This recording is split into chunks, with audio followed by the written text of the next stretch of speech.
شریعت یہ کہتی ہے کہ جب بچہ بالغ ہو جائے، بچی بالغ ہو جائے، فوراً اس کی شادی کر دیں۔ حتیٰ کہ یہاں تک کہا گیا ہے کہ بچی کو پہلی ماہواری شوہر کے گھر میں آنی چاہیے، یعنی اتنا جلدی شادی کر دیں۔ لیکن ہمارے مومنین مسلمان دیکھتے رہتے ہیں کہ اپنے پاؤں پر تو کھڑا ہو، وہ دوڑتا بھی ہے، بھاگتا بھی ہے، چلتا بھی ہے، پھر بھی کہتے ہیں جی پاؤں پر تو کھڑا ہو۔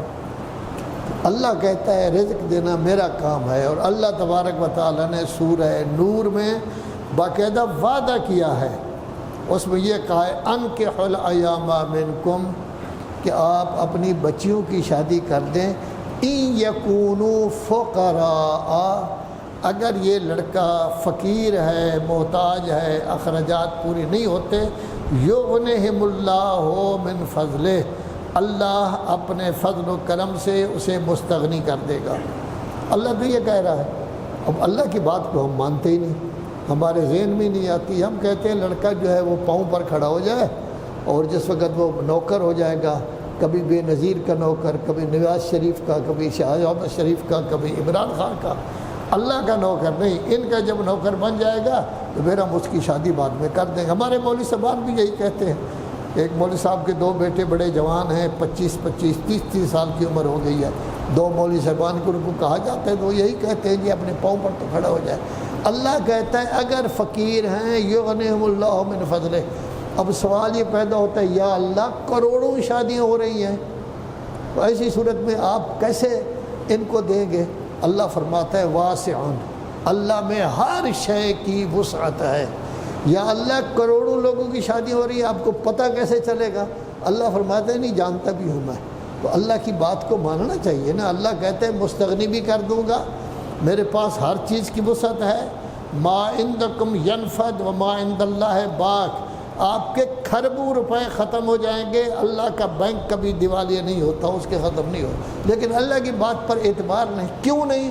اس واسطے کہ سیدھی سادھی بات ہے، اللہ کو مانتے ہی کم ہے، ہمارا اللہ کے ساتھ کوئی رابطہ ہی نہیں ہے، تعلق نہیں ہے، نماز کی حد تک کہ ہم پڑھ لیتے ہیں، اس کے بعد اللہ کے ساتھ ہمارے کو خاص تعلق ہی نہیں ہے۔ سنی ہوں، شیعہ ہوں، ان کا کسی کے ساتھ تعلق ہے، آپ لوگوں کا کسی کے ساتھ تعلق ہے۔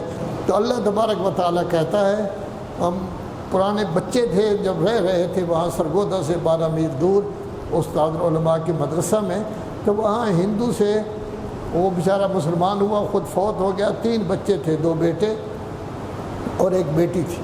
تو بیٹی کی شادی بھی مولانا محمد یار شاہ صاحب نے کرا دی۔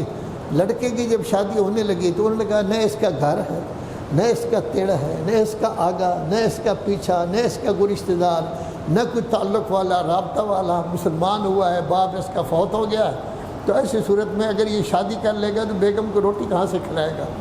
تو مولوی صاحب نے کہا کہ بعض اوقات ایسا ہوتا ہے کہ انسان کا رزق اللہ تعالیٰ نے رکھا ہوا ہے کہ اس کی شادی ہو جائے پھر میں اس کو رزق دوں گا، آپ شادی کر دیں، میں ضمانت دیتا ہوں کہ اس کی روٹی بھی ہو جائے گی، مکان بھی ہو جائے گا۔ تو اس کی جب شادی ہو گئی تو نیانہ حضرات کو کہہ کر 1-2 کمرے کا، کوٹھے تھے، کمرے ومرے نہیں ہوتے تھے، کوٹھے ہوتے تھے، بجلی پانی کچھ بھی نہیں، پانی کا انتظام بھی نہیں، لیٹرین بھی پیچھے کوٹھے کے پیچھے جگہ ہوتی تھی، وہیں جا کے انسان جو ہے وہ ہے کہ پیشاب وغیرہ کرے، پھر خود ہی اس کو لے کر باہر جا کے پھینک آتا تھا، اور کوئی انتظام ہی نہیں تھا، اور روٹی ووٹی کا بھی بندوبست اس کا ہو گیا۔ تو اللہ تبارک و تعالیٰ رزق دے دیتا ہے، لیکن اصل یہ ہے کہ اللہ پر ہمارا ایمان ہے۔ اب اللہ پر ایمان ہو تو اس کے لیے اللہ انسان مال بھی قربان کرنے کے لیے تیار ہو جاتا ہے، اولاد بھی قربان کرنے کے لیے تیار ہو جاتا ہے۔